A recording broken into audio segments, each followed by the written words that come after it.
Hello, everyone. Welcome back to the Hard Things Podcast. This is your host, Blaine Burgess.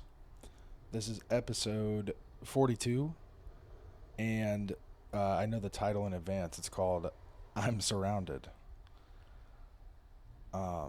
Recently, I was reminded of a pretty funny video. If you don't know of this gentleman, his name is Marc Rebillet. He's a pretty silly artist. He makes song loops and sometimes raps and sings over them. He'll do it in public places. He does shows all over the world. I first saw him at ACL in Austin, Texas, and in the setting of a music festival, he's a pretty interesting guy. But one of his sets, one of my favorite sets of his, he starts just riffing and he makes a beat and then he just goes like, I'm surrounded. I'm surrounded. And like for some reason this just like came up to me the other day. I was doing some work, had some music on in the background. Something must have just jogged my memory. And I felt it was perfect thought for this, episode. Final episode of January, transitioning into something, like I said before, like all of the New Year's resolutions have failed, or 85% of them, something like that. And we're transitioning into February and beyond. Finished Q1, first half of the year. For me, first trimester of school, ending somewhere in April time. So, yeah, it just feels like a time of transition. I didn't talk much about it before, maybe, but also like my last weightlifting meet with USA Weightlifting, transitioning over to the Masters. And yeah, there's this weird thing about being alive. You just kind of feel surrounded. And our negativity bias, our survival instincts tell us to look at the things we're surrounded by that are negative. I'm surrounded by idiots. I'm surrounded by fearful people. I'm surrounded by, things that annoy you, maybe. Again, like placing judgment on these things. And I think it's really easy to do that, to just focus on what we don't like. But when you really kind of come to, and I fell victim to this, in and out of it for a long time, still notice myself doing it at times. A lot of times those negative aspects are just a mirror, where you see other people falling short in their own lives, maybe in relation to you. That's a mirror. You are also that.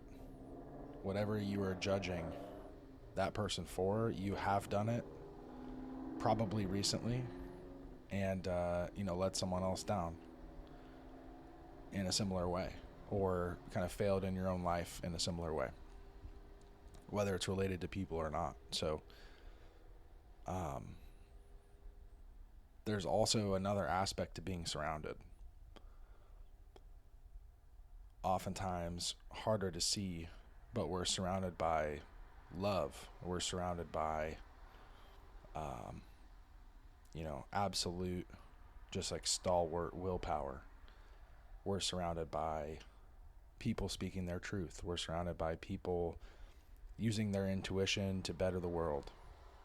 We're surrounded by selfless action all the time, but this is oftentimes, again, harder to see, especially if you're not looking for it, and if you're really caught up in the more selfish, judgmental aspects. So I say all that to say, I think life in a way is a bit like feeling surrounded. And it's just what you choose to feel like you're surrounded with. I do believe it is a choice. I mean, we're surrounded with all these things I just mentioned all the time. But what do you choose to focus on? What do you choose to dwell on? I think a lot about, people are out there doing bad things. And so if they are going to act poorly, then what's the point of me doing good. And, well, the point is that a life at any given point is about 50-50. So if you are not pulling your weight for the good 50, then you're in the bad 50. And you don't want to be in the bottom half, pulling humanity backwards towards ignorance and delusion. You want to be on that upward slope, even though it is difficult, it is scary, it's hard. There's really no other place to be. It really isn't a choice at all. So forcing yourself to stay on that despite the failings of others, or even yourself, you know that you failed in the past, and it can be tough to admit that and then make a different choice. But you don't have to double down on what you've done. You can choose at any time to change course. And in doing so, you never know who you're going to inspire. And so I say all that to say that I have a great appreciation for Star Wars. And really, the brilliance of George Lucas is taking basically what I was just talking about and making it kind of like nerdy cool with lightsabers and, all kinds of machines and space and all this exciting stuff, really just layered over to get you engaged so that maybe some of the subject matter I just talked about will seep through into that dense brain of yours. Unlike just listening to me talk, not nearly as entertaining as a Star Wars movie. And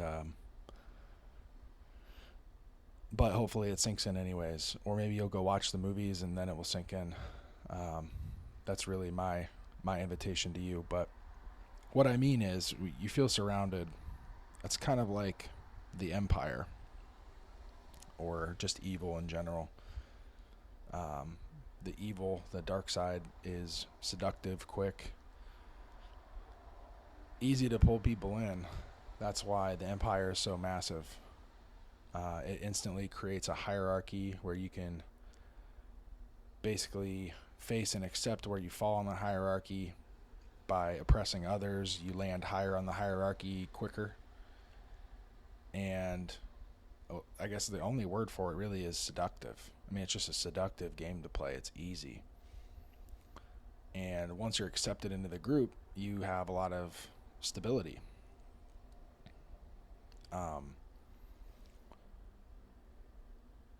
But the downside to the Empire is losing your humanity.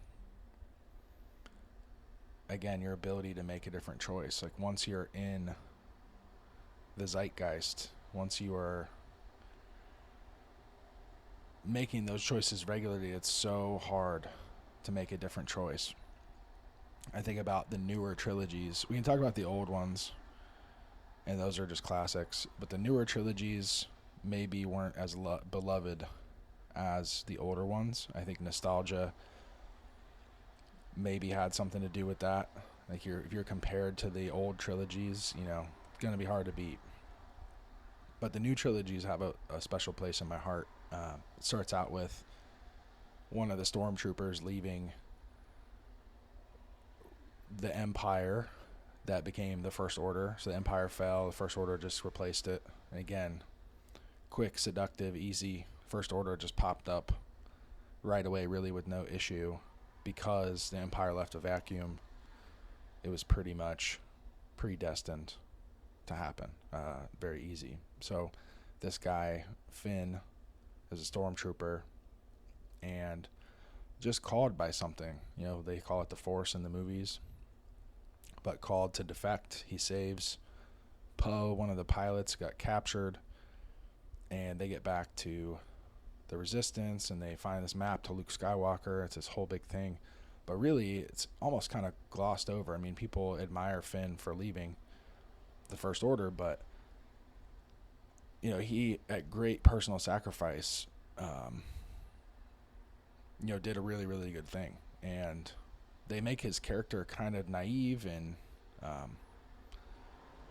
as he probably would be as a stormtrooper, like not well cultured, just indoctrinated into their thinking. Um, they make him kind of a doofus, but he's actually one of the strongest characters in the movie, in my opinion.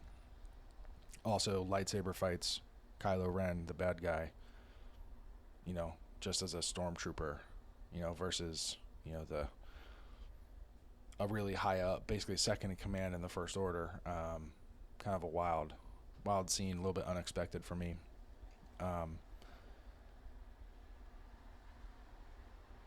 And then two, speaking of him, Kylo Ren is Han Solo and Leia's son, turns evil. You want to talk about making some bad choices and doubling down, wanting to be like Grandpa Darth Vader, eventually killing his dad, forcing his mom to sacrifice herself to save him. He doubles down a lot, makes a lot of bad choices, and is basically like halfway right throughout the whole trilogy. He's got partially the right idea, but the way he's going about it is wrong. And whether it's a love story or not, it's kind of up for debate, but it's crazy because he is the grandson of Darth Vader, but also his mom and uncle are Luke and Leia Skywalker, who are good. Han Solo, who's, ultimately a good guy that just, had some issues. And then you get Rey on the other side, who was abandoned by her ultimately good parents, but Grandpa was the Dark Lord of the Sith. It just goes to show, like, these generations of people, these families who you're surrounded by, they don't have to dictate your fate. At the very end of all the movies, Kylo Ren and Rey kind of go back and forth. They end up killing Snoke, who is Kylo Ren's master, evil master, and a puppet of the Emperor, the Dark Lord of the Sith. I'll say that over and over. And so eventually they kill him and then kind of work together to do kind of the right thing, but then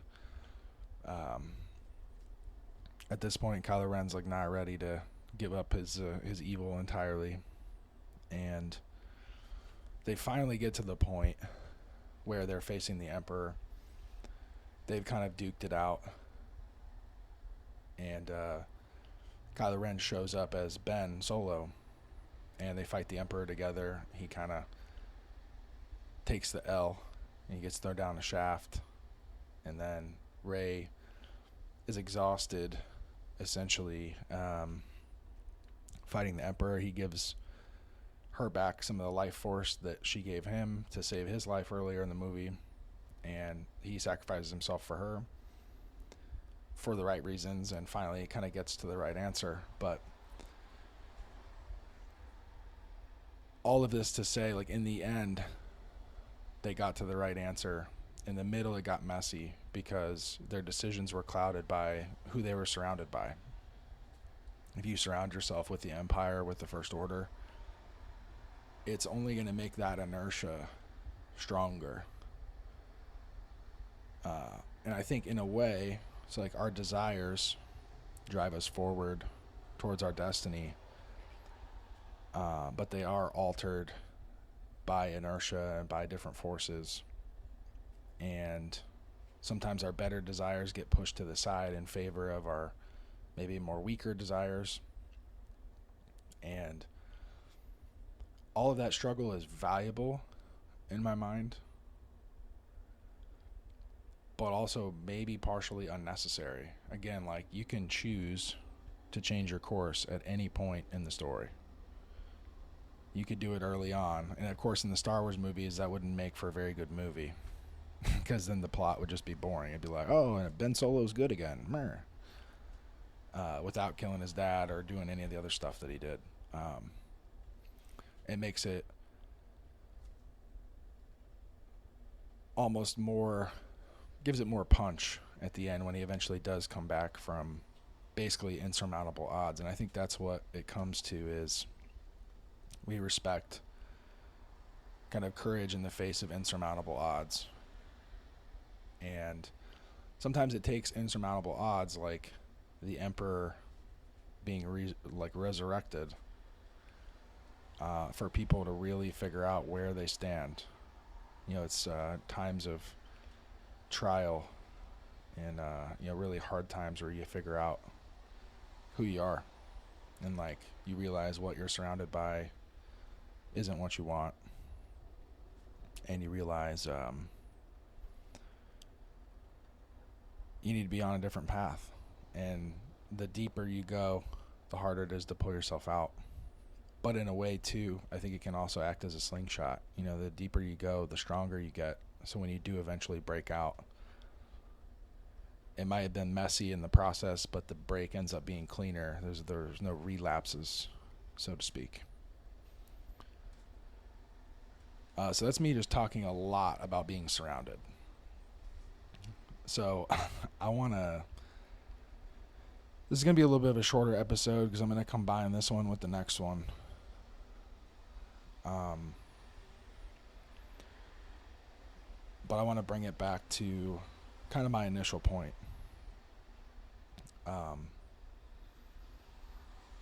At the end of the day, I don't think human beings have control over much. We certainly don't necessarily have control over other people unless, figured out through kind of unnatural means, really the only thing we can control is our own attitudes, our own action. And that's a really tough thing, especially given all the variability of other people. If you talk about game theory, betrayal is decently beneficial in a lot of scenarios. And you can chase down that rabbit hole a lot. And bring it back to Game of Thrones. I've talked about this before, but Ned Stark gets his head cut off for trying to do the right thing. And I think it's the perfect spot to bring up the OG GOAT of Star Wars, Master Yoda. It really all comes down to do or do not. There is no try. One of my favorite quotes that I've found recently is that there's love in the trying. And I think love is really important. Love can help you out of a lot of bad places. But at the same time, the opposite is also true. You either do it or you don't. Shit or get off the pot. And love can drive you to shit or get off the pot, I think. Can drive you to do it. But it requires just facing that fear. And sometimes even love isn't enough to save you. It's just when you're in that moment, you have that choice. And it's in your hands. You think you have time, but you don't. I think there's a handful of moments in our lives where we have these choices. And there's so much uncertainty around them, and we're surrounded. All the pressure in the world is on you. And you may not even realize how your decisions will affect you years down the road.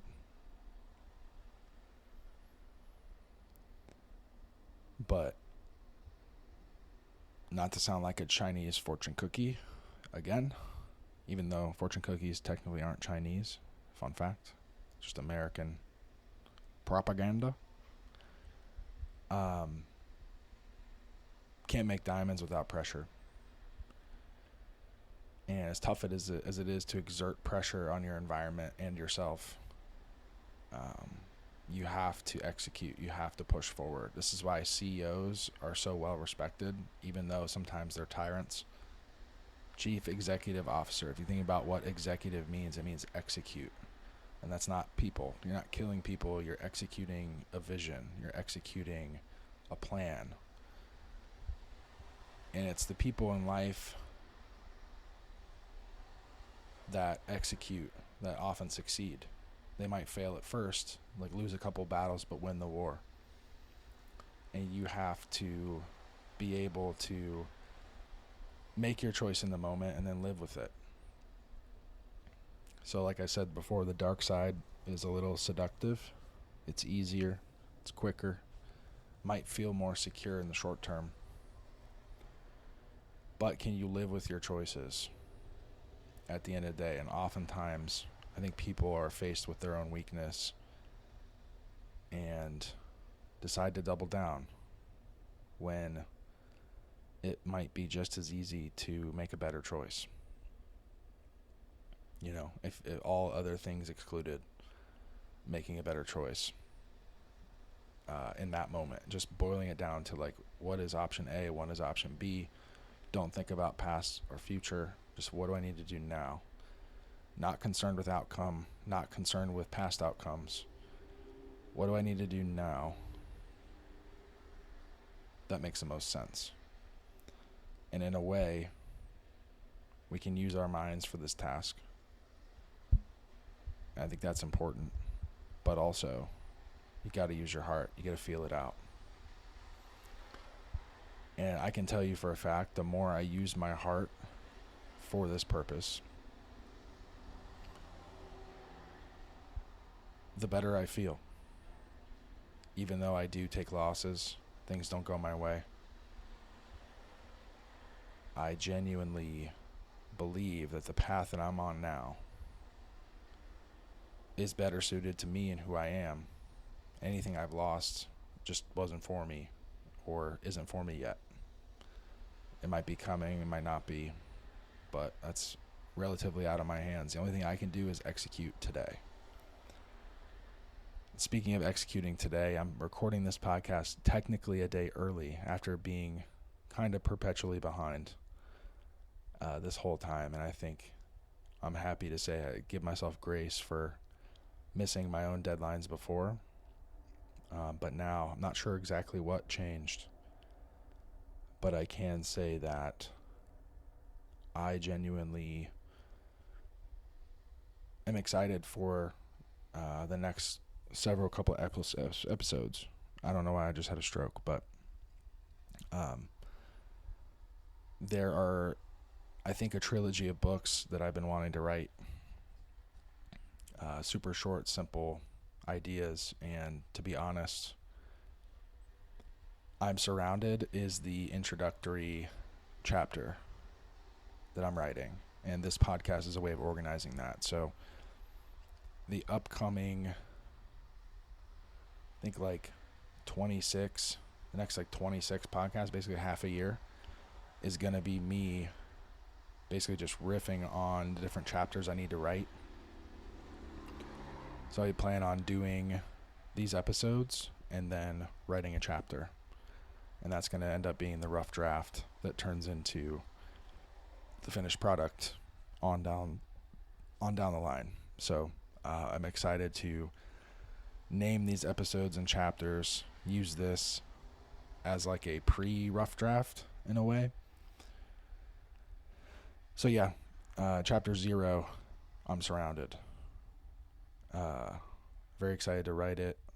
I'm excited to report back next week with more details on chapter 1. Until then, see you guys later.